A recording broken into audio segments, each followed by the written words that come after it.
Welcome to the JaguarKing podcast. This week's episode, we got an AFC South dumpster fire. They say everything's bigger in Texas. Well, there's nothing bigger than a big fat zero in the win column. Heading into the fifth week of the 2020 NFL season, the Texans are 0-4, losing to some of the top AFC teams, but also losing to a bottom feeder in the NFC. But I'm going to be honest, the Jags aren't much better. Week 1 of the NFL season, they uppercutted the shit out of Phillip Rivers, but they've lost 3 straight, and 2 of those losses to winless teams. And in this week, we don't have the same old Texans. We got a rejuvenated Texans. The Texans fired their head coach, Billy Butchin. Before he got fired, it is said that he got into a verbal argument with their star, J.J. Watt. It is rumored that the argument was over who had the higher box jump. It was also rumored that J.J. Watt demanded a trade, to which Bill O'Brien responded, "I only trade away good players." These are just rumors. I have no sources. As bad as Bill O'Brien has been for the Texans, he's still 10-2 against Jacksonville. The only 2 losses were in 2017 when Jacksonville's defense was crushing it, and their quarterbacks were Tom Savage and TJ Yates. While Deshaun Watson has been a starting quarterback, we have not beat them in the last 3 years. Not a good look for our front office, I'll tell you that much. Last year, when the Jacksonville Jaguars played the Houston Texans, it was a complete shit show. In week 2, Jalen Ramsey and Doug Marrone got into it because he was accused of eating Doug Marrone's last bologna sandwich. And in Doug Marrone being in such a hurry to get out of that game and try to figure out who ate his last bologna sandwich to get to the bottom of it, he decided to go for 2 instead of going into overtime, and we lost. Then for the second matchup of the season, they played in London, and the Jaguars left all their talent in America. But that was obviously last year, so let's get into the matchup this year and the keys to victory. First key to victory, run James Robinson. I said it last video, we need to run more. I know us Jags fans are tired of the run-pass formula that has plagued us for the last decade or so of football, but the Texans have the 32nd ranked rush defense heading into week 5. I'm no actuary, but those are looking like some good odds. Another reason we need to run is to keep our defense off the field.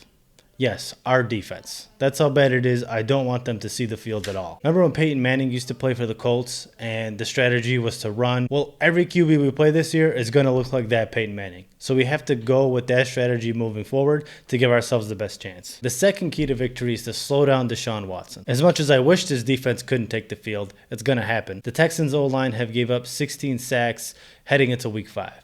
I know it doesn't mean much because Jacksonville just played the Cincinnati Bengals, who gave up 14 sacks heading into week 4, and they couldn't get near Joe Burrow. We also can't blitz much this game, not that we blitz much at all. If we do blitz, Deshaun Watson can crush us with his legs, run all over us, so if we do blitz, we have to make sure we don't lose any contain. We have to basically keep him contained and pray that Bill O'Brien is suiting up for the Jags D-line to try to get some revenge out there. His weapons on the outside have obviously drastically decreased with the departure of DeAndre Hopkins, but that won't stop Todd Wash from leaving the tight end in the middle of the field wide open. So if we could somehow win the turnover battle, create some sort of mistakes, keep Deshaun Watson off the field, keep him contained, and keep those explosive plays at bay, it gives us the best chance to keep the points at a minimum so our offense can, stay within the flow of the game. The third key to victory is to protect Gardner Minshew. The Texans sacked Kirk Cousins 3 times last game and also hit him 9 times. But I do have to mention that Kirk Cousins is risking his life this season, so perhaps he's holding on to the football a lot longer,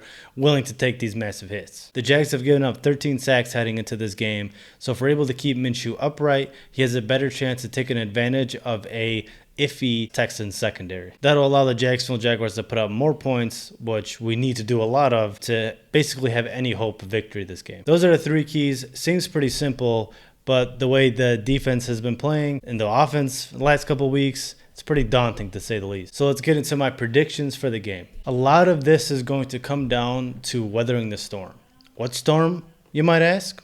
The Bill O'Brien just got fired storm. This happens a lot in the NFL where a team loses their head coach and all of a sudden everyone the next week seems to play lights out and they just crush the other team regardless of who the hell they're playing. Think back to when Jacksonville Jaguars fired Gus Bradley and Doug Marrone took over. We looked like world beaters against the Titans that game. It's really hard to pick these games because of our defense.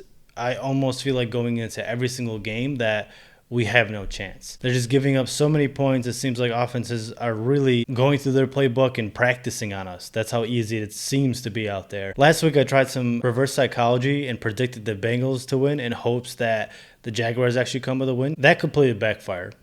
So for this week, I'm going to take a page out of Todd Wash's playbook, make no adjustments, and do the same thing. So I'm going with the Texans to win this game 30-17 in hopes that Jacksonville actually wins this game with some reverse psychology. Thank you all for watching. Thank you for those who have subscribed. I talk everything Jaguars, usually in tears. If you like any of these videos, please hit the like button. Please subscribe. Please comment. Please share. Hopefully the Jazz can right the ship this week, and I'll see you after the game for the recap.